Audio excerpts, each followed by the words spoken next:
नमस्कार।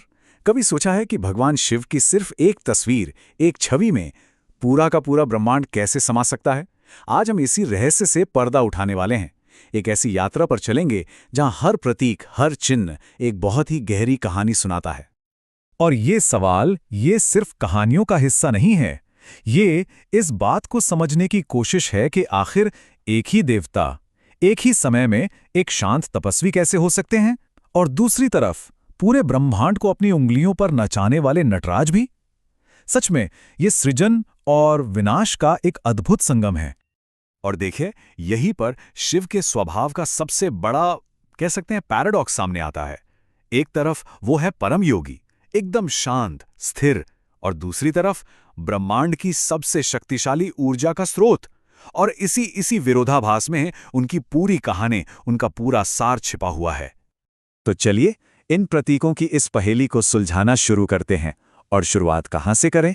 सबसे ऊपर से, शिव के सिर से, जिसे ब्रह्मांडीय चेतना का केंद्र यानी आसन माना जाता है। सबसे पहले नजर जाती है उनके माथे पर, उनकी तीसरी आंख पर। इसे ज्ञान चक्षु भी कहते हैं। और इसका मतलब क्या है? इसका मतलब है भौतिक दुनिया के पार देखने की क्षमता, उस भ्रम से परे जिसे हम माया कहते हैं। आप जानते हैं ना, माया, वो पर्दा जो सच्चाई को हमारी नजरों से ढक लेता है। लेकिन ठहरिए, ये ज्ञान सिर्फ देखने तक ही नहीं है। नहीं, इस तीसरी आंख में इतनी शक्ति है, इतनी ज्यादा शक्ति कि ये बुराई और अज्ञानता को एक पल में जलाकर राख कर सकती है। इससे हमें क्या सीख मिलती है? यही कि सच्चा ज्ञान वो एक ऐसी शक्ति है जो सब कुछ बदल सकती है। अच्छा, अब उनकी जटाओं पर गौर कीजिए।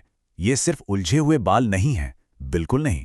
ये प्रतीक हैं ब्रह्मांड की विशाल शक्तियों पर उनके कंट्रोल का। मतलब उन्होंने ऐसी शक्तियों को भी अपने वश में कर लिया है जो अगर खुली छोड़ दी जाएं तो विनाश कर सकती हैं। और इसका सबसे खूबसूरत उदाहरण है गंगा की अवतरण की कहानी। सोचिए, जब माँ गंगा स्वर्ग से पृथ्वी पर उतर रही थीं, तो उनका वेग, उनका प्रवाह इतना ज्यादा था कि पूरी पृथ्वी नष्ट हो सकती थी। तब क्या हुआ? तब शिव ने उन्हें अपनी इन्हीं जटाओं में धारण कर लिया, उनके वेग को शांत किया, सौम्य बनाया, और इस तरह शिव ब्रह्मांडीय ऊर्जा के संरक्षक बन गए। उनकी जटाओं में एक और चीज है, एक अर्धचंद्र। ये चांद समय के चक्र का प्रतीक है। वही चक्र, जन्म और मृत्यु का, उत्थान और पतन का। और इसे अपने सिर पर धारण करके शिव ये दिखाते हैं कि वो समय से भी परे हैं। वो इन चक्रों के नियामक हैं, इनके स्वामी हैं। चलिए सिर से अब उनके शरीर की तरफ बढ़ते हैं। यहां का हर प्रतीक, हर चिन्ह त्याग और हर चीज से परे हो जाने की एक गहरी कहानी कहता है। यहां एक बहुत ही अद्भुत कहानी जुड़ी है, समुद्र मंथन की।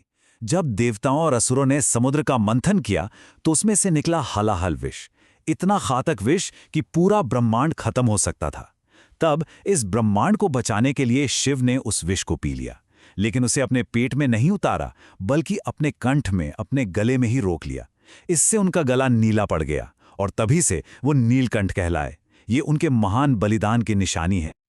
आपने देखा होगा, शिव का शरीर अक्सर भस्म यानी राख से ढका होता है। ये भी एक बहुत शक्तिशाली प्रतीक है। ये हमें बार बार याद दिलाता है कि ये जो भौतिक चीजें हैं, ये शरीर, सब नश्वर हैं। एक दिन सब राख हो जाना है। और इस भस्म को लगाकर शिव दिखाते हैं कि वो जीवन और मृत्यु, इन दोनों से ही परे हैं। तो अब उन चीजों पर नजर डालते हैं जो शिव अपने साथ रखते हैं। देखिए, ये सिर्फ हथियार या औजार नहीं है, ये उनके ब्रह्मांडीय कार्यों के, उनकी भूमिका के प्रतीक हैं। सबसे पहले उनका त्रिशूल, शायद उनका सबसे मशहूर प्रतीक। इसके अर्थ भी कई हैं। एक लेवल पर देखें तो इसके 3 फाले सृजन, संरक्षण और विनाश, यानी क्रिएशन, प्रिजर्वेशन और डिस्ट्रक्शन को दर्शाते हैं।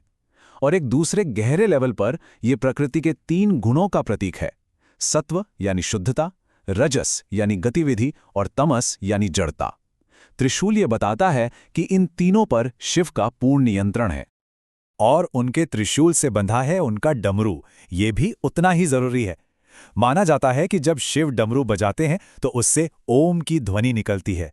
ये वही आदि ध्वनि है, वो पहली कंपन, पहली वाइब्रेशन जिससे इस पूरे ब्रह्मांड का जन्म हुआ।